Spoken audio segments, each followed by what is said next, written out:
Dorothy Caldwell and Claire Benn are artists of the land, equally connected to the process of life and art, dedicating their artistic practice to the observation and response to their chosen environments.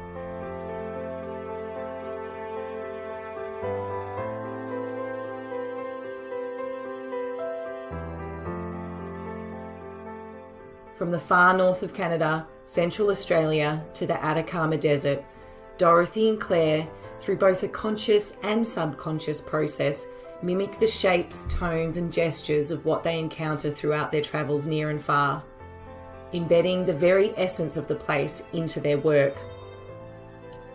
Through the study of cloth and earth pigments, it's clear to see how their work absorbs the land, both physically and metaphorically, allowing the viewer to experience and interpret these sacred places for themselves.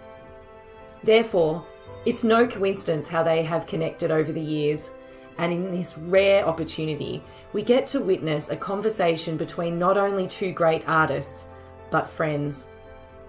So sit back and relax as we are all treated to further insights about the land and materials that influence them both, and how they find a way into their work, and even the beauty of stepping back out again.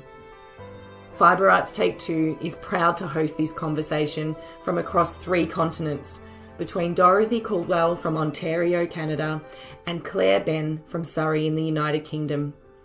I know they have a lot to share, so let's get started.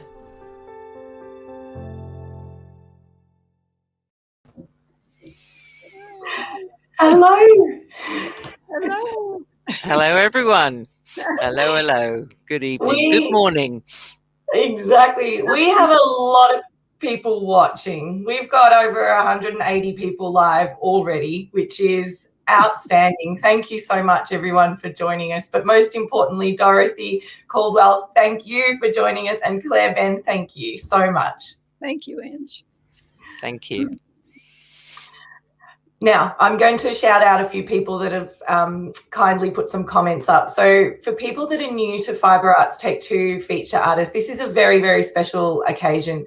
Usually I spend some time with an artist and we have a conversation and an interview backwards and forwards. But tonight we get to have a beautiful conversation between just Claire and Dorothy and get a real insight into their love for fibre and textile arts.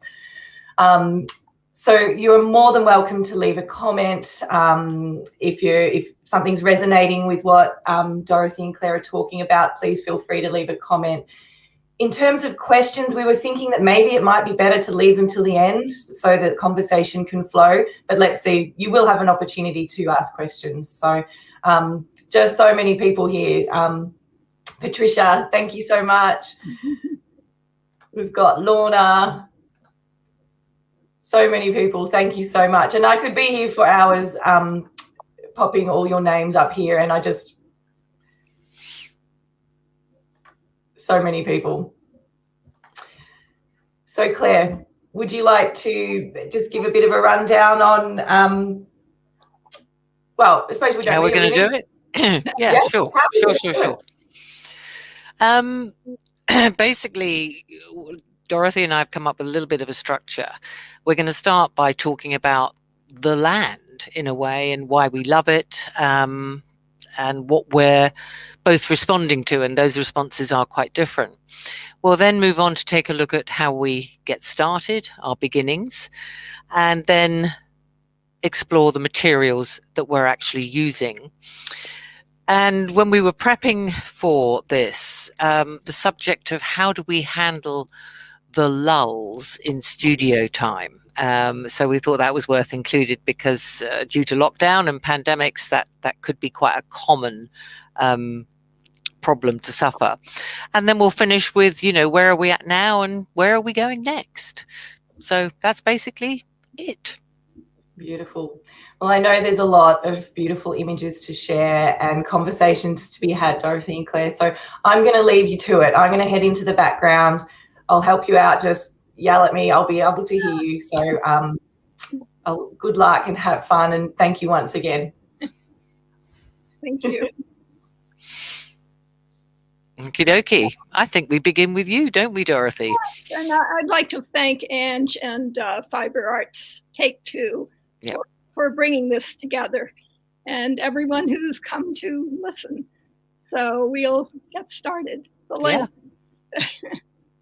I think I trace my beginnings of working with the land back to 1972, when I immigrated from Philadelphia to Hastings, Ontario, a very rural area. And my first question is what my first question always is when I'm in a unknown territory: where am I? And I set about to find out. This is out my front window, and I just started to enjoy the farming patterns and the beautiful marks that the farmers made in the land. Yeah. In the next slide, you'll see the actual patterns of settlement, the kind of stage that North Americans live on, this grid. That grid, that lovely, easy to find your way around grid. Yes, and it was very apparent to me living in the rural area with squares, fields, and so forth. So, yeah. So that became an interesting image for me to work with. Mm-hmm. Yeah. And the next slide. This is an early work. It was one of the first works looking at the grid. And at the same time, I was doing a study at the Royal Ontario Museum in Toronto of their quilt collection. And it occurred to me that this really simple quilt configuration, the 4-patch, was kind of like the 4 squares of land that I live on. So I titled it 4-patch: hay, wheat, rye, barley. Yeah. Next.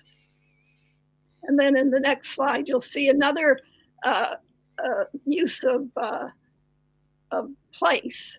And I think we all have kind of landmarks that anchor us in our place. Mm-hmm. So one of my landmarks is the lake, which is in front of my house. Yep. So this is a kind of lake bowl form, and it also incorporates a map of the elevation of that lake and that hill. Yeah. So this is your immediate surroundings, isn't it? Yeah. Literally almost the view from your window. Yeah. I think I'm really trying to figure out what's in front of me, what's under me, what's in back of me, and where am I? Yeah. Yeah. And this is the lake and the hill. So again, I'm looking at the lake as a kind of container and container form. And these are quite large, aren't they? The width-wise. They're approximately 6 feet. And right. Yeah. And then in the next slide, there's this beautiful, elegant line, which is the hill behind my house. So now you've seen in front, behind, and there is a piece that shows above, but that's not here. What I've always been curious about, Dorothy, particularly as I own Map of Tenderness of yours, which I know is also based on the surroundings, is you often use little applique squares in your work. And they may have no meaning at all, but they might have meaning. I'm just curious about that. Those little squares, I often work in black and white. This one has some color in it, but the colors are generally muted. And I always think that those are the textures of the land. And the little squares are almost like paint chips that show you some of the real colors of that time. Okay. Time of year. That makes sense. Or the place. Yeah. So they're kind of references to color. When I look at Map of Tenderness, it's quite interesting because I can turn my head and see it now. There are a couple of things on it that I know I have seen from your window. But interestingly enough, I always imagine the little squares as kind of hamlets. Maybe that's because I'm English and it's little villages. And some of your stitches remind me of forests that could be surrounding you. I love that. I mean, it's, I love that actually. Yeah, it's just everyone interprets it slightly differently. Yeah, it's great. And then in the next image, moving into some of the unknown territories that I've worked in more recently in the Arctic and in the outback of Australia. This is Pangertung in the Canadian Arctic, and it's a small community. It's in a fjord.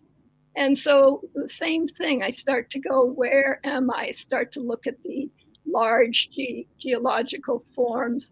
And this is a fjord, so I thought about my little lake, my little bowl that holds a little bit of water, and then this fjord, which is much deeper and has these straight sides. I love this shape. So in the next slide, you'll see, well, these are some of my notebooks, but there's a tiny little diagram in the upper right-hand corner of that shape. Mm-hmm. And then the real piece, which is called fjord, using that kind of deep container shape. You get a true sense of the scale there with the girl standing there, because that's about what, 8 feet? They're approximately 9 feet. Okay, even bigger. And then there's a detail showing some of the stitching and drawing using thread. And I think the next one is also, this one is also about 9 feet by 9, and looking at container shapes, sort of deep container shapes. Is this the one called How Do We Know When It's Time to Go to Sleep? Yeah. Okay. How do we know when it's night? How do we know when it's night? That's it. Because when I was in the Arctic, there were 24 hours of light, and it was always beautiful, and I never knew exactly. There was never a time I wanted to go to sleep. The best walking times were midnight till 3 in the morning. So yeah. That's when I was up. So yeah. Fabulous. Detail. And then we come to the desert, a different kind of wilderness, really. I've always been drawn to remoteness and wilderness, possibly since my first trip to the west coast of Scotland. What I'm responding to, you were saying you responded to human marks. What I'm responding to is the emptiness. I don't know if the next slide shows the emptiness. I can't remember the order. Yeah, there we go. And desert wildernesses are just so full of these contrasting textures. Right at the bottom of this image, you can see a kind of, well, it's sand, and that, of course, looks all smooth and silky. And then the teeth of the rocks and the ever-present white salt in the Atacama. Next up, let's have a look. Yeah, there you go. That's an even better example of the contrast. So Dorothy's looking for human marks, and I'm actually rather interested in human absence. Because one of the things I like the most about the wilderness is the fact there are very, very, very few people there. And I just enjoy the solitude and the stillness and the silence. And I guess I'm not looking at the human marks. I'm more focused on the marks within the landscape. So, this one is referencing jagged rocks. The next one, close up of it, showing the stitching in a little bit more detail. So the Atacama offered me all sorts of detail to look at. And one word, just looking at this photograph, that came up repeatedly for me was crusty, because of the dryness and the salt. And in the next image, we'll see how this is a detail of another piece called Salar. I'm thinking about the ever-present presence of salt on the surface. Which looks like snow from a distance, but it's not. If we move on, and this is different again. I mean, these were barely a mile apart, these places. This is at the top of Death Valley. When James and I were in the Atacama, it's supposed to be the driest place on earth. Well, it rained every day. Not all day, but every day. So we had very, very unusual weather. And this, I think, was shot at about 1 o'clock in the afternoon as the clouds started to build. But one of the delightful things, even looking at this photograph, the benefit of unusual weather was unusual light. I think if I'd got up every day and seen a clear blue sky in these surroundings, I would have seen potentially something very different. And these colors interested me. And I think the next slide will show an attempt to try and replicate, or not replicate, because I'm never looking to do a representation, but to try and take that kind of strange, weird, purpley brown color. So this is Plateau. You really get the feeling of the solitude and the quietness. Yeah, I guess. Go on. And the colors that you achieved. Yeah. So I want people to feel quiet when they look at them. So it's more like a meditation, perhaps. It's trying to recreate the feeling I had when I was there. So let's have a look and see where we go next.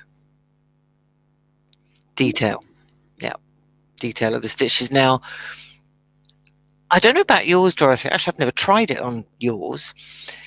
Sometimes when you stitch, particularly this sort of ladder stitching, if you stand directly in front of the piece, it can almost become invisible. Yeah. But when you approach it from the side, it pops up suddenly and hits you. That was stitching. Yeah, because it's literally that surface presence, that tiny, tiny, tiny three-dimensional quality that it gives you that I don't think anything else can do. And I think later when we talk about getting started, we'll probably both of us reference mark making, whether that be through pen or stitch. Let's have a look and see where we are next. Yeah. So strata and lines, very, very, very, very textural. There may be a close-up of this one coming next. I can't quite remember. Yeah. And crevasses, strange, gaps. It's all about upheaval. It's all about destruction in a way, whether that's through the initial surging of the earth or whether it's destruction through wind and rain. It's all natural forces that are doing this. So here's a very untypical Atacama sky. And that, the detail of the piece below it, which is still Salar. So you saw that earlier as the salt crust in the salt pan. Well, I saw that salt pan on a very bright, clear blue sky day, but that wasn't going to work with the colors that I had. In an art sense, it couldn't replicate nature. So I think it's perfectly legitimate to take a weather pattern from one day and slap it down in another location, which is effectively what's going on here. Let's have a look at next. There's the whole piece. So this is Salar. What scale is that, Claire? What scale is that? That is about 5.5 feet by 3 feet, something like that. Yeah. I'll often work a landscape format because I want that sense of bigness that you get when you're in the middle of nowhere. I like feeling humbled. It's very strange. I like feeling small. I like feeling almost insignificant somehow. And it just reminds me that the natural world is much bigger, much cleverer than I am. That's for sure. I can really relate to that feeling. And I'm thinking about being in the Arctic and being out on the tundra by myself, and the feeling of hoping that I don't encounter a polar bear. Wow. Also the feeling for the first time maybe in my life that we are just another animal and we're just part of everything. Yeah. We are not the big cheese that we think we are when you get out into a landscape. Kinds of landscapes. Well, I'm reading an amazing book at the moment called Braiding Sweetgrass. Oh, Have you? That book. Yeah. Oh, well, it's just been published over here in the UK. And, what you just said, we all think we're top of the heap. the masterful aspect of, the natural world. But I believe that the First Nations people think of them, the human species, as if you like, coming from the lower orders. Mhm. And the plants are actually at the top of the heap because they've been around the longest. They've learnt the most. They know what to do to survive, but also keep the planet healthy. And I just found that delightful. Really, really delightful. Yeah. So let's see what we've got next. Okay, so what we've got next is the rainstorm. It's just another interpretation of that dark sky, if you like. So this one is called Deluge because you didn't want to be out in it when it came down. So we would literally stand on the little terrace of our bedroom and just watch the weather. It's something I'm lucky enough to be able to do here as well, is watch the weather roll in, and that's pretty special. So land is I think, particularly from what you said earlier, Dorothy, for me, the land is sacred, really, really sacred somehow. I like getting my hands in it. I like getting dirty. I like collecting the soil. I like grinding it up. And I love how the use of pigments, whether we've collected them or purchased them, gives us that direct connection back to the land. Really important. Let's go on, see what's coming up now. Well, getting started and beginning. I think we start with you, Dorothy. So how I start going into an unfamiliar territory, I often make use of the museums as a major resource to start to learn about where I am. And I really approach it as if I'm taking a course. And I want to learn as much as I can about the people who have lived here, the plants, whatever. This is one of my favorite museums. It's the Museum of Economic Botany in the Botanical Garden in Adelaide. And it's a museum that was started in 1881. And I just love this museum. The next image will show you some of the things in the cases. I love the cases themselves and the way things are displayed. But the idea of this museum is the raw plant material and what's made from that material. Yeah. So this is one of my collections when I was in the Arctic, things that I go out and collect. And that's how I then start, once I've learned as much as I can from museums and reading. When I'm on location, I go out and pick things up because I think the actual literal connection through touching and picking up things, as you said, Claire, getting your hands in the dirt. And so these are some various collected objects. I also use these little Japanese hand-cast paper cards, which I call collecting cards. I don't have a sketchbook because sketchbooks kind of imply drawing. Yes, we're not very keen on sketchbooks, are we? So my way of interacting and focusing in on the place that I'm in is different than using drawing. So these are things that are collected, and I put them onto these cards. Each card is labeled on the back with a date and place. So they become a kind of a journal. This is in the Flinders Ranges in Australia on a sheep station that I've been able to work on 3 or 4 times. And this is the room I stay in. And with your collection building slowly. Collections, yeah. And sometimes it's just rubbing a bit of earth onto the card. No one card says anything, but when they're all put together, they speak to one another and their way of collecting. So each of these little packets is a kind of journal or a place. And some of them, as I said, are just rubbing the earth on, or a leaf, or and I think in the next image, this is a close-up of some lichen that I Beautiful. collected on the west coast of Canada. Mm-hmm. And to me, it's just so beautiful, like lace. And this one I spent a lot of time on. I stitched it all on carefully. So some of them take more or less time. Yeah.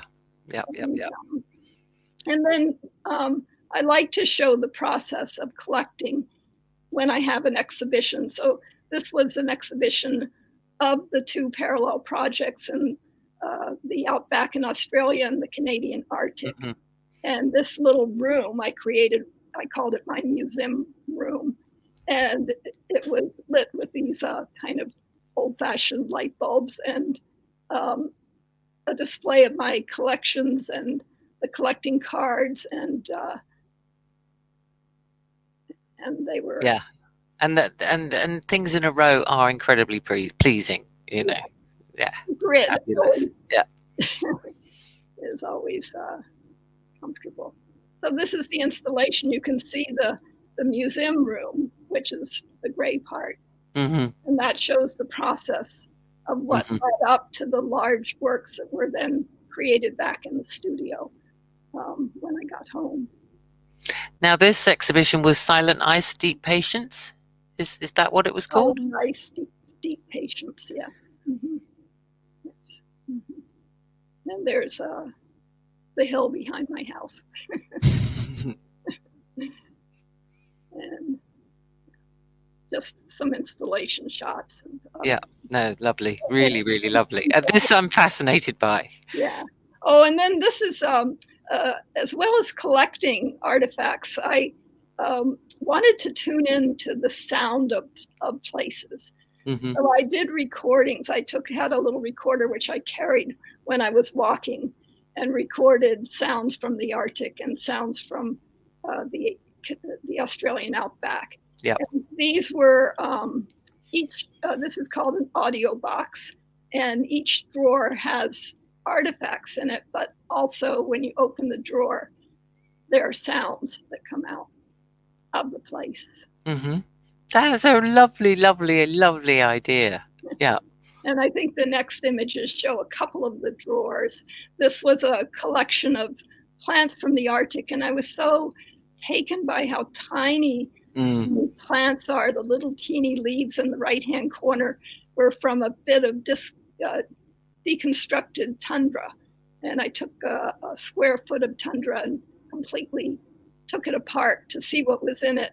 Mm-hmm. The tundra is so wonderful because it's really kind of an ancient forest. It's only a foot high. And you think of it as all of these plants gathering together to help each other survive. Yes, and stay warm, stay low, stay out of the wind. Yeah. And like you, I gravitate to landscapes where things struggle to survive. Mm-hmm. Mm-hmm. Oh. Really, what do you think's wrong with us? There's a beauty. Everything wants to live. Yeah.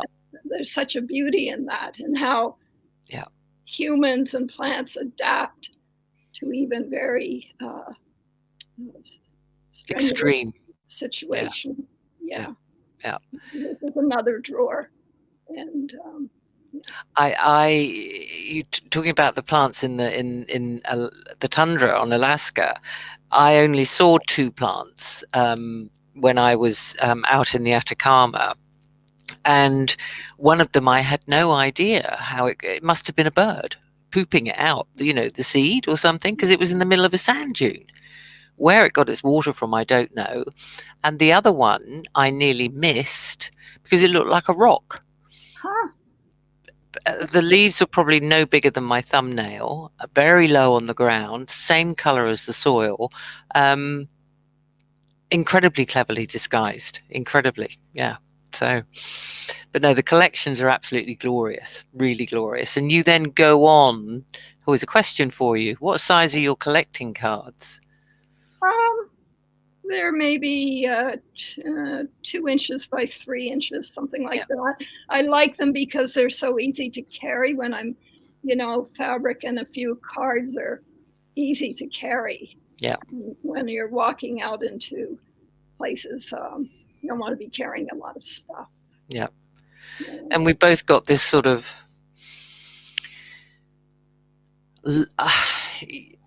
you like to arrange your little cards in a row, see your collection, the artifacts that you've collected. And it's for the same reason that I won't use a bound sketchbook. So my, sketchbook is one that I can actually very easily take the pages from, because I don't want to have to look at a single thing in isolation. Yeah. I want to see it in relationship to other stuff. So I destroy my sketchbooks pretty quickly if I started with them. Yeah, that's good. And I do have notebooks, little 3-ring notebooks. Yeah. Which I actually call them notebooks. Yeah. So that they are things I take notes in. I may sew things into them. I may do, I don't really draw, but I do what I call diagrams. I might make a diagram of a landform, but I get around the drawing part. Yeah. I think some of those might be coming up, what you're basing your marks on. Oh, yeah. Yeah. So then often I will make a collection of stitched fabric back in my studio, which I then take with me and carry out to a location. And here I'm getting my hands in the earth, that beautiful red ochre earth, and rubbing it onto pre-stitched fabric pieces. It's yeah, we'll talk about our media in a minute, but I just love that crustiness that you get on top of stitch. Yeah. Very, very tactile. Yeah. And then I take those back home with me, back to my studio, and I have a collection of pieces that have been rubbed with various ochres, and work back into them to create finished works. And by the looks of it, the rubbing also distresses the stitch a little bit. Well, yes, that's something I didn't say. Well, the stitching is very heavy. I use tons of thread to make very chunky stitching on these. And then they're covered with the earth. And then I actually abrade them. I use a knife to scrape back over the stitching to bring it up out of the ochre. And it kind of distresses the fabric. I really work my fabric. Rub it with dirt, scrape it with knives, Pierce it with needles. Yeah. And then my dog goes to sleep on it and deposits some hair. And yeah. And the next one is a white ochre. So it was black stitching underneath, and then through scraping the ochre back off. Yeah. Those smashing.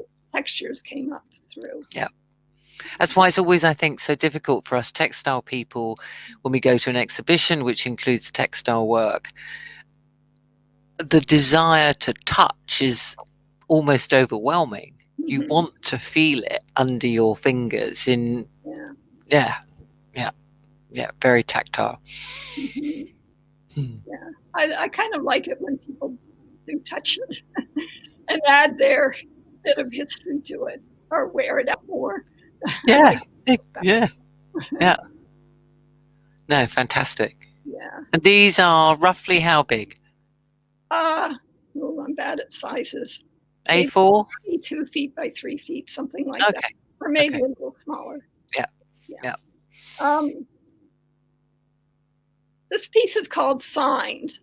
And I put this piece in because I've actually incorporated some of the collected artifacts into the imagery of the piece.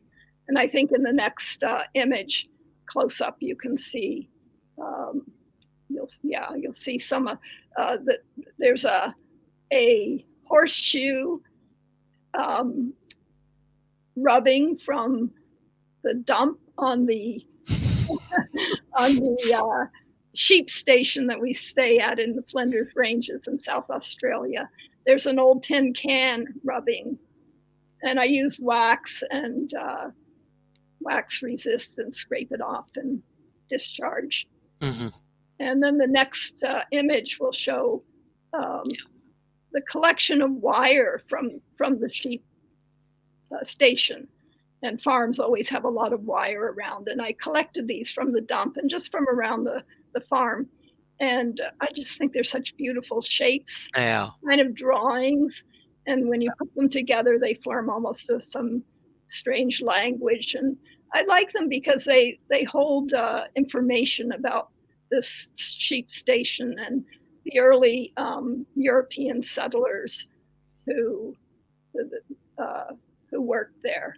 Mm-hmm. And on the right, you can see some of those images taken directly from the wire drawing. Yeah. No, I can flick back and forth quite easily and identify the wire form and the couched thread, presumably. Yeah. And actually, I love them just for the shapes and the way they look. But the farmer one day came by and I had all of this junk laid out on the porch. And he said, "What's all this junk?" And I said, "This is not junk. This is like the history of your farm.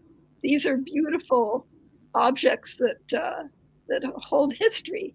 And in fact, what is this little wire? I had like maybe 7 pieces of wire that were curled around on either end. There's one on the top shelf. Uh-huh. And I would just wonder, they must have a use because they all had these little curls on the end. And he said, "Oh, those are the handles that the men fashion for their billy can." Oh, billy can. Their tea. So they're out on the land getting the sheep in, and they fashion these little handles and punch 2 holes in a can and make a handle for their water for their tea. And so they, in fact, do have a use and a meaning. Yeah. We don't really know what those meanings are, although he did tell me what that one was. Yeah. No, fantastic. Yeah.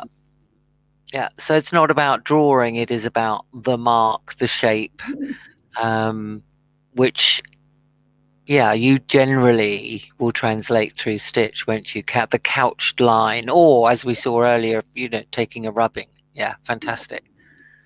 And then the next image, no, I have never had. One time I had them take a look at some of the things, but they said they were all fine. So thankfully. And then the kind of marks that the Aboriginal people make. And these are always so touching to see a mark that a human made, maybe even 30,000 years ago, kind of reaching out to you. We don't know what they mean, but they hold meaning for someone, and they were a human trait. We don't know what they mean. Do today's Aboriginal peoples, do they know what they mean, or has that been lost? I believe they do. I don't know. Yeah, I would expect them to, for sure. But and then some work with a bit of ochre and fabric dyed with eucalyptus leaves in Australia. Yeah. This one's called The History of Stone. And I love the way the Inuit often call themselves like the stone people. Stone people, where they live. Yeah. Or one place that Bathurst Inlet, the people call themselves the people of the nose. And it's because there's a mountain as you approach their community, which looks like a nose. And I love that, that kind of landmark, that thing that grounds you as part of the landscape. Yeah, and a very simple, easy way of knowing where you are, because you're looking at the nose. So here we are at the place of the nose. And England has some funny little names like that. I often wonder about English names. Toll Puddle. Well, did it rain a lot? Was there a big pond? Is it still there? But place names, particularly, I think, for the Indigenous peoples, were very much about a landmark or something. I think we've lost some of that in our culture. Yeah.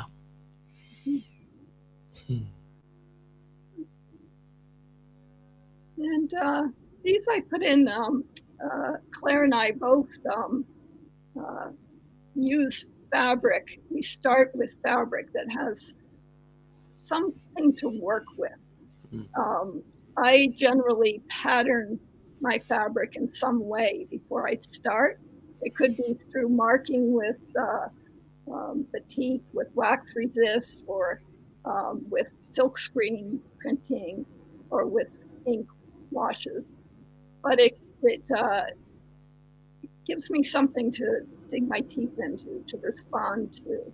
Yeah. And so on this piece, you can see this has actually been silk screen, the grid pattern behind.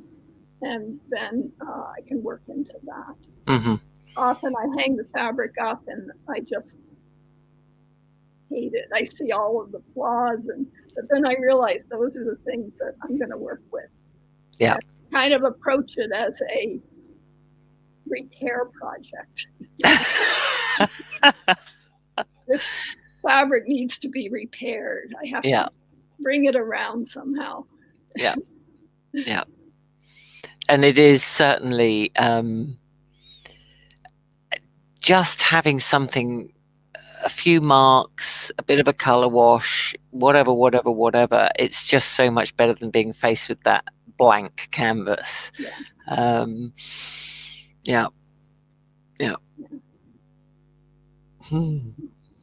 What's next? Another one. Yeah, there's the okay. You even see the grid on this one. Yeah, this is a large piece. It's about 10 feet by 10 feet. And I think I put it in because the detail, which you can't, if you go to the next image, shows more that patterning. And it's usually a kind of a neutral pattern, stripes, grids, a kind of a mark making that is a repetitive mark and gives a base for the piece to then occur on. Yeah. It's a kind of a stage for it to happen on. Is this one part of the Arctic or part of Australia? This was part of the Arctic, and I think this piece was responding to what you were talking about, Claire, just the openness and the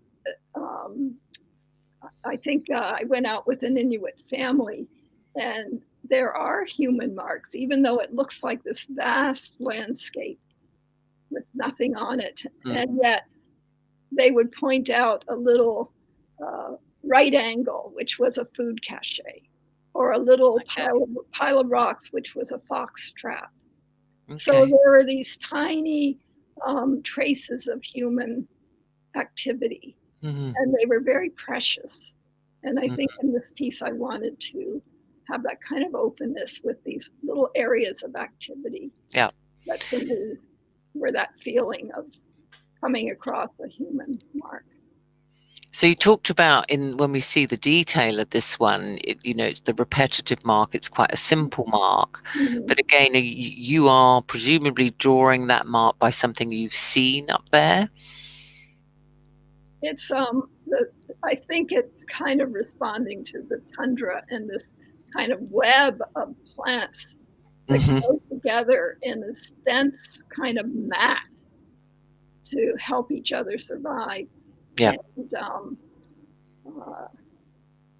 I did a lot of walking on the tundra, and often, if it wasn't too cold, I took my shoes off to walk barefoot on that texture, because there really weren't any halfways, and it just didn't feel right walking with big boots on this. Okay. And was it quite spongy? It was different in different places, and sometimes I came to pools of ice, and I made an effort to walk through them to experience that sensation of cold. But I mean, the rocks were covered with lichens, which were very crunchy and hard to walk on. The plants themselves were kind of a dense, spongy mat, and it was a very nice experience to feel with your feet a place. Fantastic. Fantastic. Feeling with your feet. This was a piece, and again, this is a large scale piece, about 10 feet. And this was in response to 2 hills in Australia, a red hill and a green hill. And this piece uses earth ochres gathered from those places, red ochre, and some ink washes and stitching. Mm-hmm. I think the next detail will show Mm-hmm. a bit of the ink wash and the stitching. And what are the shadowy marks? That's ink. That's ink. Mhm. Okay. Yeah, I've been using quite a bit of ink washes, just India ink Mm-hmm. on the fabric. And Mm-hmm. I really like that beautiful kind of grays that you can get. You can see it here. Yeah. The ink and then the stitching and drawing with the thread on top. Yeah. Yeah. Yeah.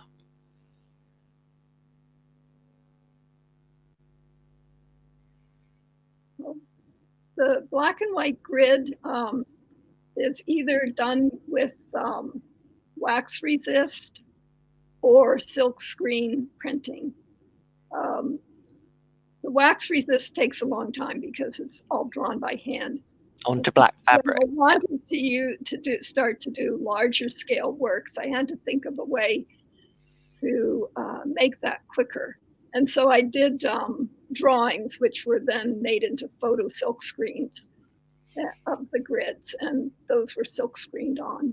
Yeah. Yeah. Fabulous. So yeah, my beginnings. This isn't the Atacama, strangely enough, because I don't have many photos of me in the Atacama, but this is Jordan, the Wadi Rum area down in the south of Jordan, where we were a couple of years ago. And if you don't want to go as far as the Atacama Desert, Jordan is a pretty damn good second choice. It's got a lot of similarities, a lot of differences, but my beginning is ideally bringing some dirt back with me. So I believe I might be stuffing a bit of sandstone into a plastic bag in that picture. But I actually like to write. And if we go to the next slide, I will write while I'm there.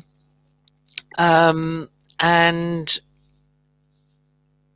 I will always have a notebook, and like Dorothy, I don't call them sketchbooks. I have a notebook once I get back home, and I might be stitching something else, but I think when you enter that hand stitch territory, it actually allows your mind time and space to just think random stuff, and some of it's not important and some of it's useful, and so the sketchbook, the notebook is always there. But with the Atacama series, I did get to a stage of saying to myself, well, what am I trying to do?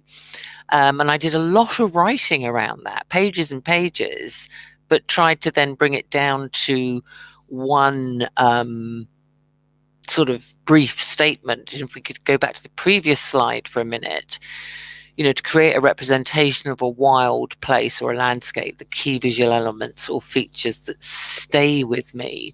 And just as important for me are the thoughts and feelings that I'm having. So I asked myself, well, how did the Atacama speak to me through color, through texture, through line, through the sheer scale of the place, the silence, the stillness? What other keywords come in? So then if we move on to the next slide, I say, well, if I take color as an example, what were those colors? And I haven't been able to spend as long as you have, Dorothy, in any one place. So photographs are very, very important to me. But I'm not trying to kind of reproduce anything. So this is a bit of a photograph. So I will often slice them up, I'll rotate them. That's its proper way up, because I don't want to mimic what is actually there. So colour is important. I look for words that come up again and again and again. Crusty was, the classic one on that one. And I think the next little thing we're going to see is a short video. So when I had the exhibition down in Arundel at Gallery 57, I thought, well, there can't be a private view. Normally people could ask questions. So what can I come up with to try and not mimic it, but give perhaps people a little bit of a bigger sense of what the work was based on? So I worked with Andrew Galley, who's produced my videos, and he actually found some marvelous, going back to your noises, he found some wonderful sand noises by a guy called Kutin Kindlinger, and got permission to use those in the video. So let's take a look at that.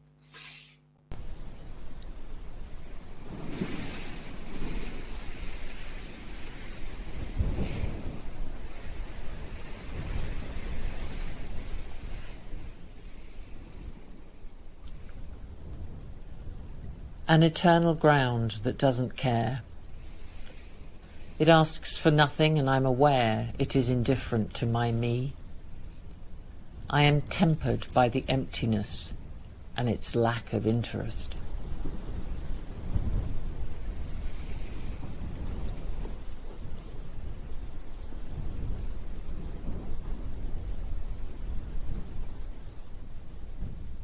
Should I really be here, disturbing what's alone?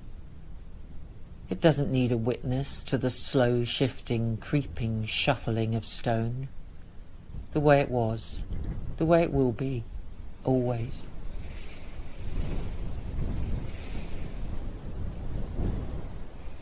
No sound except the puffing of my breath, the wheeze of wind, the singing sand, the bump and grind of rock.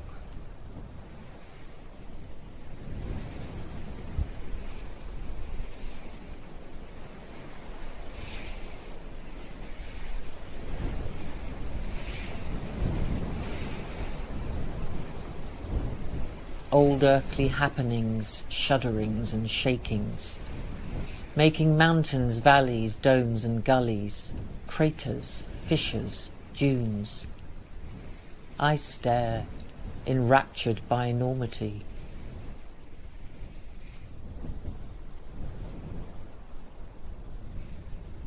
I feel the texture in my eyes and underneath my boots. Crusted, crunchy, rough and jagged, slabbed and gritty, smooth. I touch them, rub them, gently.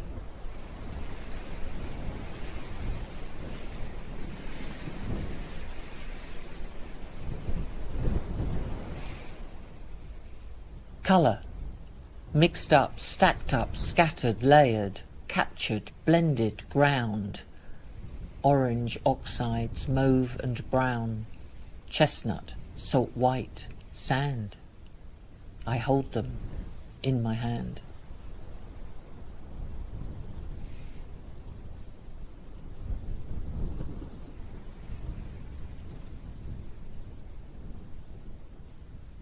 Look up.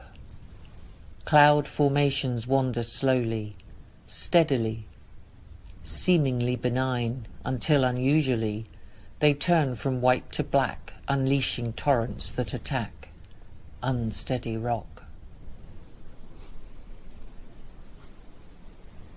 Sandstone turns to sludge, slides, glides, thin moving rivulets of mud, onto highways, pathways, byways, goneways. No here, no there, no out, go back. Retreat. Return to Alto Atacama. Look out and watch the grey rising river rushing past, backlit by an edifice of orange, stuffed, full of pigment.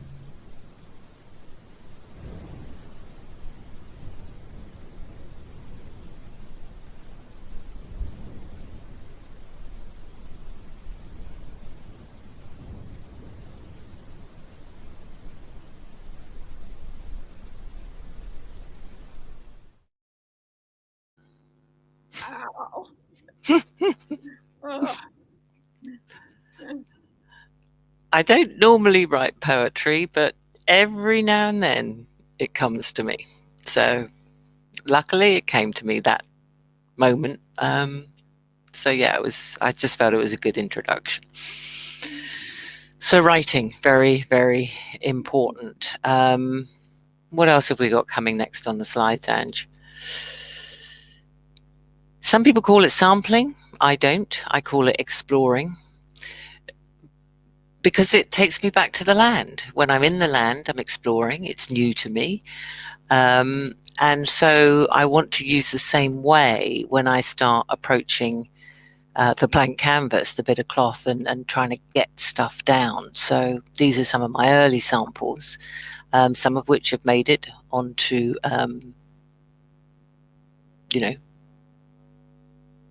finished pieces, some don't. And I do mark make. You can see marks there, but often some of the very specific marks, I think a little bit like you, Dorothy, they actually come out through stitch. And when we were chatting earlier about this, it was, well,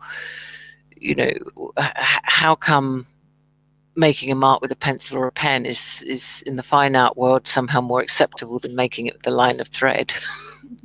But let's have a look at the next one. Yeah. So sometimes I stitch in advance, like Dorothy, and then slap the paint on. Sometimes the stitch goes on afterwards, but all the time, these small explorations I'm thinking about the texture, I'm thinking about the color, I'm thinking about the horizon line or the shape of the mountain. And the next one, I think, will show the breaking up of stuff, the fact that it's going to crumble and disintegrate into sand, into that smooth sand. So what was just trying to explore ways to communicate that, really, without it being particularly faithful to where I've been, or certainly not a photograph. So if we move on, this is actually going back in time, but it is a good example of what I call pre-stitch before paint. So this was an early exploration for trying to get going to go back to that word again, the crustiness of snow, but this time in northern Norway towards the end of January. So yeah, really important, the stitch element.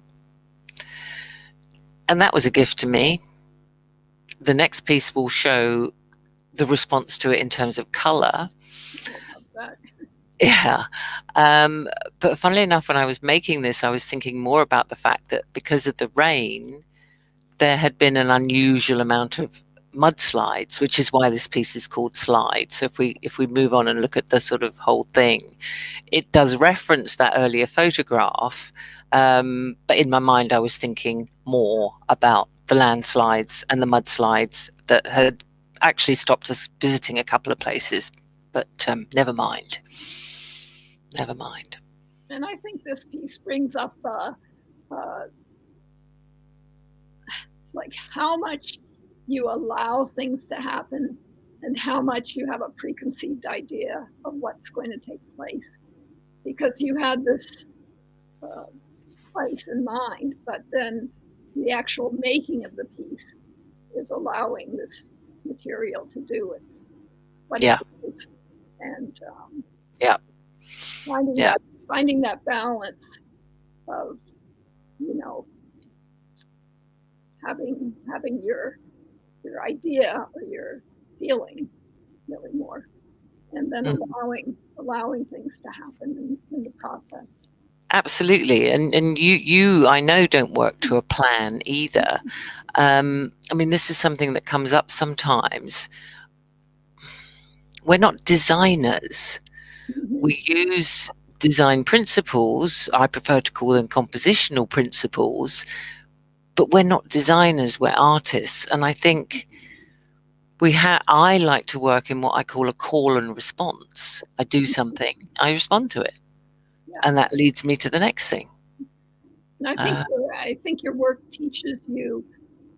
You learn from your work when you work. Yeah. Right? You're surprised sometimes by what happens. Yeah. And it leads you in a way that you would never have thought of. Yeah. And maybe tells you things about the land that you hadn't consciously known before you made the piece. Absolutely. Yeah. I think a lot of what we're absorbing is quite subliminal in a way. We don't kind of notice it too much at the time, and then it pops up later. Yeah. So where are we at? Let's go on to the next one. Yeah. The color doesn't match. That's not the point. It's the idea of the puddle. So that's just an example of taking something that existed and just, as you say, Dorothy, it comes out in its own way. So sand, grit and puddle. But it's also just a very nice puddle of pigment. So I couldn't resist including it for that reason. Lots of iron ore in that earth. Yeah. And the next one. Now, this was very serendipitous. This was definitely something happening to the piece that then made me think, oh, yeah, there were those funny little holes in the salt pans. So this is a piece I actually took about a month to hand stitch and then smeared with acrylic paint and took an electric sander to. It was my husband's electric sander, which is quite large. And at one point it got the better of me, you might say. And I went straight through the top surface to reveal what was underneath. But I loved it. It was great. And then I thought, oh yeah, funny little holes in the salt pans, and there they are. But it was not based on the photograph. The photograph was not in my mind. In fact, the thing that was in my mind when I was making that piece was the hotel. So there you go. Things change and evolve, and you've got to respond to that, I think, and not try and force the work in any particular direction. Yeah. Materials. Your wonderful found object. So the idea that you can find everything you need, so you don't have to carry very much when you're on location. The first day that I was in Pangertung in the Arctic, walking along the edge of the river, I spotted this beautiful pot, which looked like it would make a good dye pot. And it required wading out into frigid cold water to retrieve it. But it became my dye pot for the month that I was there. And I think the next slide will show some of the plant material in the pot. They are so beautiful. They look like little creatures. A nice aluminum pot. Yeah, and they gave a beautiful, I wasn't doing big fabric pieces. I took Japanese paper, which I dyed, both in the outback in Australia and in the Arctic. And I really just wanted to absorb the land. Mm-hmm. This is Arctic willow. So they were small dye batches. Mm-hmm. And this is the paper. Lovely. Really didn't know what I was going to do with this paper. I really just was collecting and absorbing the plant material. Mm-hmm. You were absorbing the colors of the land, of what grew on it, yeah. And then when I came back to my studio, they developed into a dozen books made of the papers. Mm-hmm. So that first one was the dye from the very first slide I showed with the little blue plants. Gave that kind of beautiful green color. And then some of the books are stitched. This one was from the Flinders Ranges, paper dyed in the Flinders Ranges, with some of the earth ochres rubbed into it and stitched. And I think there's one more example. Yeah, fantastic.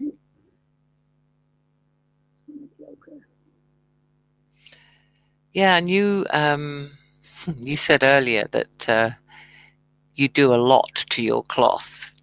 and in a way, I think we both can treat our cloth a little bit badly, whether it's taking sanders to them or knives. So I included this one just because the piece on the right was kind of a couple of processes in. And then, and sorry, of course, they get photographed under different light conditions, so they look completely different colors, but they're not. And the piece on the left has very, very fine thread stitching. But the cloth is really, really important to me. My preference is linen or hemp, old French hemp, or canvas, partly because I know they're going to take the weight of the pigment. Because pigment is a physical thing, it's a particle, and partly because they're not such a tight weave that I can't get my ruddy needle through them later. So if we move on to the next one, that's just a detail. So that's actually a machine weight thread that I've couched on top of that because I didn't want it to kind of be too in your face. Sackcloth and Ashes, that piece is called. So in this photograph, what I did with some neutral linen was I used gallnut. I treated it with gallnut or tannin and then took it into a not particularly strong ferrous or iron mordant. And that was my quest to find this weird, strange brown that I'd seen up on the plateau. And I'd been finding it really hard to get it through pigment. Perhaps because I haven't collected any dirt from that particular area. So I got the sort of the base color right, and then worked a pigment called Blanc de Meudon into it, and then stitched it. So cloth is very important. Yeah. If we can move on one. And, Claire, you've done a lot of exploration with I would even call it sampling with dye formulas, natural plant dye, yep. and mordants, mediums for use with earth ochres. Yep. And you very generously shared these through your books, and certainly I benefited from your hard work. I'm too lazy to do all of that. It's weird, isn't it? Yeah, it's those sorts of explorations, what I call the technical side of things. I really enjoy doing that. This is part of what do you do when you're in a lull, and what I will do, and I'm in a lull, particularly if it's starting a new body of work, and I'm a bit scared of the whole thing, and shit, where do I start? And, is I'll go at it sideways and go, okay, so just explore the media, let go of the outcome, just let go of it, and get curious around that, and that gets me back in. Yeah. And soy milk is what I love next. That last piece we saw was actually soy milk rather than acrylic. And this is soy milk as well. So pigments are really important. And this is leftover pigment on the piece of plastic, loosened up with some soy milk and used on the next piece of cloth. So all very exciting. Yeah. And no, go on, Dorothy. And the soy milk you're using as a binder for the earth ochre. Yes, I used to use acrylic for some of a lot of the Atacama pieces. It's acrylic, but I've been very, very conscious that I don't want to introduce more plastic into the world. So I re-explored soy milk. Acrylic was great in the early days because it enabled me to do things that soy can't do. And that was great. But the more I'm discovering and pushing the combination of soy and pigment, the more I'm finding what it really can do for me. And to answer the question that came up earlier, no, I do not hand dye my own threads because I do not have the patience for that. Yeah, I think we've got some pictures of the actual pigments. Yeah. So these are from a wonderful place called Ocre in Provence. And they just do the most fantastic selection. So yeah, I need to keep a range of those to give me options.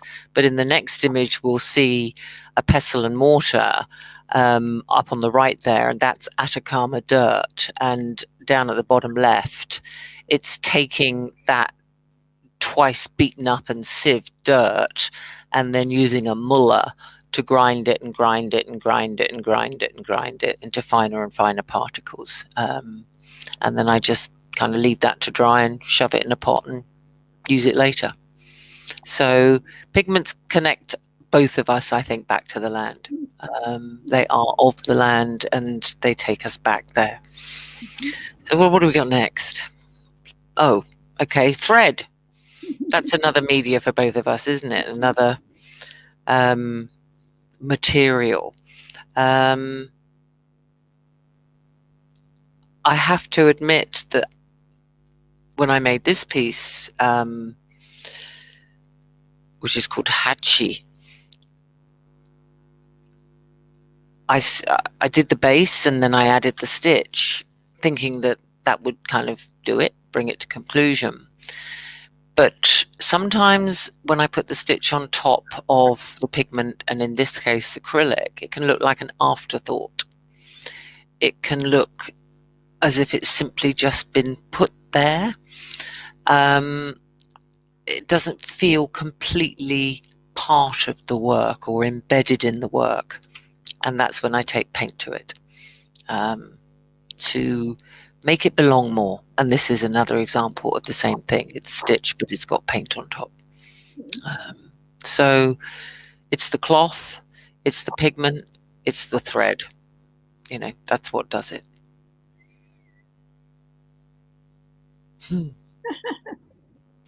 The lulls. This came about because for various reasons, Dorothy, you didn't really go into your studio for about a year, did you? Right. I've had a long lull. And, yeah. And I've had them in the past. And I think probably everyone has times that where your flow is interrupted. And it's kind of, you feel guilty. You feel like you should be in your studio. Yeah. But what you don't realize is that you're still working during those times. You're still observing, exploring, and experiencing. And sometimes a little break isn't a bad thing. You go back with a fresh mind. I'm a person who has that problem of getting into the studio. And of course, you have to show up and to have consistency in your work and to build a continuity. I'm big on continuity once you do get going. And so I do all kinds of things. And one of the things is I've built a studio or made a studio that I want to be in. Yeah. I point out my beautiful red velvet chair, which gives me permission to sit and read. Sometimes I'm reading or researching. I'm not always just literally making work in the studio. And I love all of my collections are around me and inspire me. And this works well for me. Some people would want a more clean space just for working, but I like this. I love being in my studio. And it looks very cozy. Yeah. I could live in my studio. I could live in my studio, and I want it to feel like a place that I live. Yeah. And so that's why I included this. Yeah. Because I think the next one shows more of your collections, doesn't it? Yeah, there you go. Yeah. And this is just a little corner, but of some of the collected rocks and a piece there responding to that. But I like having these around me. They somehow inform me. I enjoy looking at them every day. And they remind me of the places. And so when you do have a lull, I had a long lull. And so when I was approaching the time that knew I was going back in the studio, I put my antenna up and started looking for clues as to what my next direction would be. And I look for clues anyway, but I was really looking for clues. And one of the clues that came was a friend offered me a little building on the Change Islands, which are small islands off the coast of Newfoundland, as a place to go and work. And I didn't say yes right away, but I went and started to research the Change Islands. And it turns out that the Change Islands have large deposits of red ochre on them. So that was another clue that this was the place I want to go next to work. Yeah. And the red ochre was used by the First Nations people, the Beothuk, who are now extinct. However, their artifacts that they rubbed ochre into are still in existence. And the European settlers who came later painted their buildings and fishing stages with red ochre mixed with seal oil. And the buildings today are still red ochre color. Yeah. So there are those two histories that I'm very interested in delving into and exploring, as well as the land. And so these are my first forays thinking it towards that project. And these are painted with earth ochres on a gray linen. Great. I believe that's the last one. Yeah. And it kind of segues nicely, I think, into the next one, because one of the ways I handle the lulls is mending. Because when I was using acrylic to bind the pigments, it's a sod to stitch through. It's a kind of penance, to be quite honest. I often think I'm being punished for using, a plastic product. But just to be presented with a sweater by James, with a sort of pathetic and hopeful look on his face, it's like, great. I don't have to think about my work, but I can do some mending and start stitching. And I think I alluded to it earlier. When you're engaged in that kind of repetitive, meditative activity, that's when things start to bubble and ferment, and stuff starts being written down in the notebook. So mending is one way in. And if I haven't got any mending, then the next slide will show that I own a cat. I will look at my wardrobe and go, Christ, that dress is really boring. Okay, well, let's funk it up a bit. So hand stitching is one way in. And if we go on to the next one,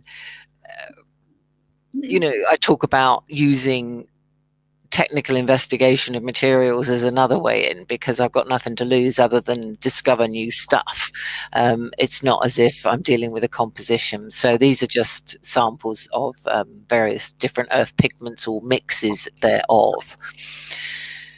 But I think it's important to put out there that everybody gets a lull. And I think there's a lot of guilt out there at the moment, because everyone's thinking, well, I'm in lockdown, I'm supposed to be in my studio, I've got all this time, and yet it's hard. It's hard. Yeah. So you talked about where next, and I think that's where we're heading in terms of the slideshow. You're off to Newfoundland. When are you actually going? This is all COVID dependent. Right, of course. Stupid question. I'm hoping to go in the later summer this year. Okay. Yeah. And I'm going to stay a bit more local. So if we can have a look at the next lot of slides, Angela, it'll perhaps indicate that. So I'm a bit spoiled for choice, because not very far. This is me standing outside my barn looking up at the chalk cliffs. And if we go to the next one, you'll see the more or less the same scene in winter. But I think when the good weather comes, I'm going to be heading off to those chalk cliffs to actually work with the soil and the pigments that come out of that. So there's that. That's one way I can go, but that's what I call good weather stuff. And this is a very serendipitous early technical exploration that when I peeled things away, I thought, oh, there they are, the North Downs, because they're kind of that shape. So maybe that's a clue, another clue that I definitely ought to get myself up there. But if we look at the next one, when I was in Jordan, one of the most astonishing things was a cooking cave in Little Petra. And so all these black marks are a mixture of soot from the fire and oil. And, well, I could have sat there all day. James got a bit bored after a while. But they're screaming at me to do something with. And then, I don't know, maybe 3 or 4 years ago, I was up in the west coast of Scotland and walking on a beach, and probably 50 enormous concrete sea defences, all of which were weathered. So these are a selection of 4, and I probably took 25 photographs. So yeah, they're kind of tempting as well, aren't they? And this is an example of, you know, how might I start to explore some of the marks in those concrete blocks. So I tend to find my work tends to be quite cyclical in terms of what I'm doing. The wet work is definitely in the better weather, because if I want to go outside, I can work outside and everything dries faster. And then the colder, wetter months are a little bit more hibernating like. That's when I do a lot of the stitch, because it's not weather dependent. Yeah, quite seasonal, I would say. So if you're going to Newfoundland, and I'm not quite sure where I'm going next, but it'll be interesting to see what we both end up with. And I love this quote. This is over to you, Dorothy, for this. This is one of I write down quotes in my little notebooks. Yeah. I thought this was kind of appropriate for today. It's Annie Dillard. We are on the planet only once and might as well get a feel for the place. Yeah. Love that quote. Yeah. It says it all. So I think we're there. I think it's time for questions. Yeah. Angela's going to pop back up on the screen in a minute, or maybe she won't. Oh, there she goes. That was wonderful. I found myself getting lost in what you were saying. I'm like, oh, concentrate on the slides and the comments. And not sure if anyone else watching, I'm sure you are. I found myself I always nod along and smile, and we're totally there with you throughout the conversation. So even though it's hard to get that sense probably from your end, but yeah, totally there. Before we move on to questions, and I didn't want to interrupt your flow when you were talking, and it moved on beautifully. But Claire, going back to your video, I'd just like to show you a couple of comments that came through. Mm-hmm. People really resonated with that, and I just wanted to share those with you. Couldn't have done it without my friend Andrew. He's a technical wizard. It's all beyond me. I just supplied the voice and the images. But yeah, he did a good job on that. So thank you, Andrew. Fantastic. Thank you, Andrew. Dorothy, a question for you. What's your fabric preference? I think you may have touched on it, but just for Kathy there.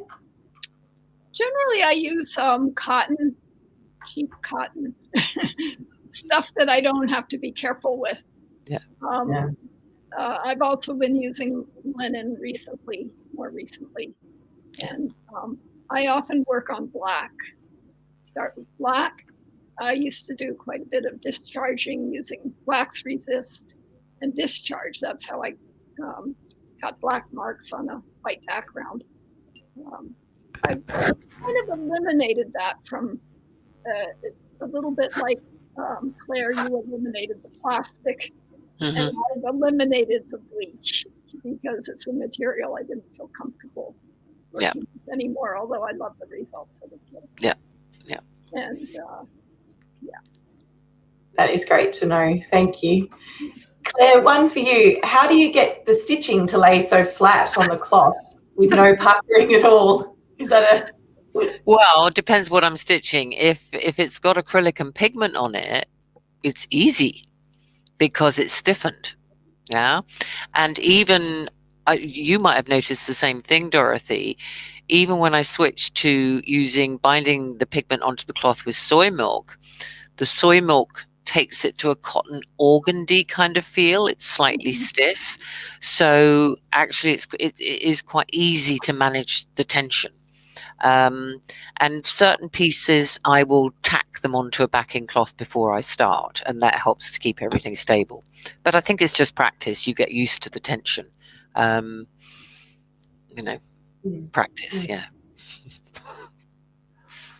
Now, you touched on this one, but I'll just cover it again. How do you get the orcas to adhere to the fabric? Well, Dorothy, you want to hit this one first? yeah, I think I'm mostly using soy milk. Yeah. And it's easy to carry a bunch of soybeans, again, if I'm going out on location, and I can just soak them and grind them up with my little mortar and pestle, and I have my soy milk. And so it's good. And I don't like the idea of using some of the mediums and other binders. Yeah. Yeah. So I'm now also using soy milk. On better, but they probably would hold it on better. They do. So the other answer to that question is you can bind with soy milk, and the protein, goes through its magical process with the pigment, or you can use clear acrylic mediums like fluid matte. I always dilute my mediums at least equal parts with water, because I'm trying to minimize that plastic content all the time. So acrylic mediums will effectively act as a glue, but your cloth will be considerably stiffer. Acrylics will do certain things that soy won't, and vice versa. But soy is definitely the more environmentally friendly way to go. And I find that the red and yellow ochres adhere better with the soy milk than white, which is a different chemical. Or gray, the whites and grays. Yeah. They don't seem to work as well with the soy milk. So I'm working on that right now, how I can figure out a good binder for that. Yeah. I can almost see Susie Corrin sitting there going, "Yep, white's a bugger." Yeah, it's difficult. Yeah. And Cindy asked, what is the medium you use to silk screen? So dye or pigment? I think that's for you, Dorothy. Yeah, it's a pigment with a medium. Mm-hmm. Yeah. And it's something a friend of ours in Toronto researched, because she was having quite a bit of health problems, and she found this silkscreen medium, and it works well for me. And you just mix a bit of pigment with the medium and then screen it on. Claire, any news on publishing your technical info using the pigment? You might have to talk to Angie about that. There are plans afoot. Possibly working with Ange to do a video and a support material. But if I'm going to be truthful, it probably ain't going to happen until I've got a good few pieces under my belt. Because A, that will improve the quality of what I offer to you. And B, make sure I get the work out there before you do. Being brutal about it. Happy to share, but like to, Yeah. And that's totally like, make sure that I've been able to speak with it. Because that also does help me to teach it. It's one thing doing explorations and samples, and it's another doing, proper finished work with it. So I figure my own learning isn't done yet. Not that it ever is, to be honest. Yes. Always learning. No, I think what you just said, really resonated. Exactly. You've got to learn and absorb and really take in your practice before you teach it. And that goes for anyone out there teaching, really own your work before you get out there and teach it. But Dorothy, you do an incredible amount of research into your places and work. And when there's some beautiful videos of you online where you speak a little bit more about that on YouTube. And I found that fascinating as well, that you were saying that the intellectual part as well as the physical part it's equal for you. Would you like to speak to that a little? Yeah, because I like the variety. I like the research part, and I like the making part. And so I don't know, all the reading and research and studying in the museums, I'm not sure how that impacts on the final work, but I know that it's necessary. It gives me a place to jump off from. It gives me a base for the work. And I know I couldn't make the work without doing it. It's part of your process. Yeah. Mm-hmm. Yeah. That's fantastic. We've got it for you. And it was funny because when we were planning this interview, Claire, you said everyone, or not everybody, but he goes, the questions that come through will be quite process orientated and how. But I do want you, and there are a few more questions about the how, but I just want you to know that the comments, and I haven't put every comment up, but people have really resonated with, sharing your practice and the thought process behind the practice. I know we've gone for an hour and a half, and thank you so much, but I certainly will be rewatching this again and again just to absorb the true message behind what you're saying, not necessarily about the how, but the why. I think that was just so insightful. So thank you so much for sharing that. You're welcome. We enjoyed it. Yeah. I've enjoyed it. Yeah. We could carry on chatting for hours. We'd need a pee break, but yeah, exactly. I'm just going to ask 2 more quick questions. Bonnie's been a great supporter, contributor this afternoon and this morning. So what do you fix set India ink to the fabric? The India ink just simply fixes itself. I learned that through antique textiles, finding baby clothes and old sheets, and people would mark them with their initial using India ink. And that's how they identified their things when they sent them to the laundry, I suppose. Mm-hmm. Of course, I don't wash my pieces. They're more like things you wouldn't wash a painting. But there's nothing that you need to fix I sometimes mix the ink with soy milk just because I like soy milk. And it is a binder. And thank you so much. Your ink is high carbon load, isn't it? So it's it's a pigment in its own right. Yeah. So it would like soy milk. Yeah. Yeah. And Miriam asked, do you always make your own soy milk? I do. It's so easy. Yeah, I do. Yeah. Great. It's cheaper. It has no additives in it, no preservatives that might, I don't know, restrict its ability. But yeah, it's a lot easier to when you're in the middle of nowhere to have your bag of soybeans than it is to find a supermarket selling Alpro, which ain't going to happen probably in the Arctic or the Outback or the Atacama Desert. So you just have to remember to put some in to soak the night before, but the process is very, very easy. Very easy. Beautiful. And if you're at home, you can just buzz them up in your blender. Yeah. Yeah. If you're out, grind them up with your mortar and pestle. Yeah. That is awesome. A couple of things that resonated with me throughout the talk was, Dorothy, you said looking for clues, and that really resonated with me. And also, Claire, you mentioned feeling with your feet. So, Dorothy, you took Dorothy, feeling with your feet. Yeah. Yeah, that was incredible, Dorothy. You're talking about walking, and then exactly, feeling with your feet was really beautiful and finding a way in. But we always finish by asking, is there not necessarily a quote, but what would you like to be remembered for as an artist, or stand for as an artist? Dorothy, would you like to go first on this one? Well, I'm going to answer it in a different way because I do have a quote, because you said quote. And my own quote, it's Georgia O'Keeffe, but it's a quote that I carry around in my head, and I bring it up often. And here's the quote. I've always been absolutely terrified every day of my life, but I haven't let it stop me doing anything that I wanted to do.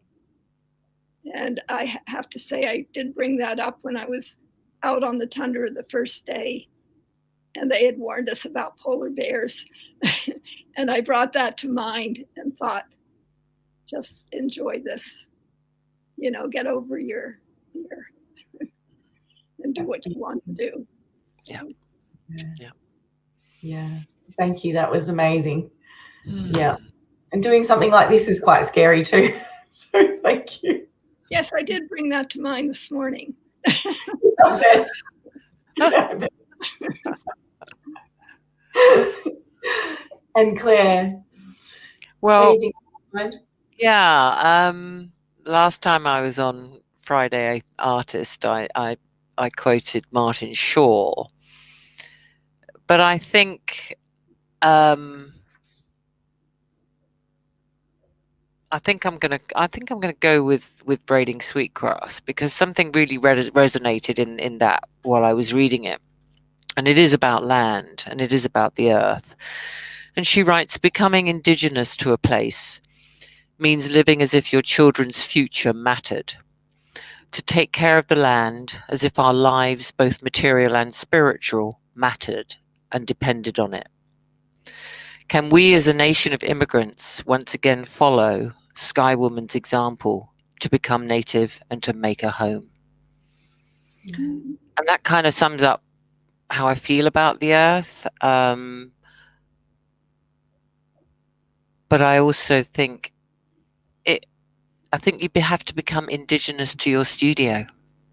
You have to find out who you are and what you want your work to be, and the only way to do that is to just make it. So I will say my other favorite quote is Agnes Martin, because Dorothy and I both like Agnes Martin, and she writes, your path is at your feet, whether you realize it or not.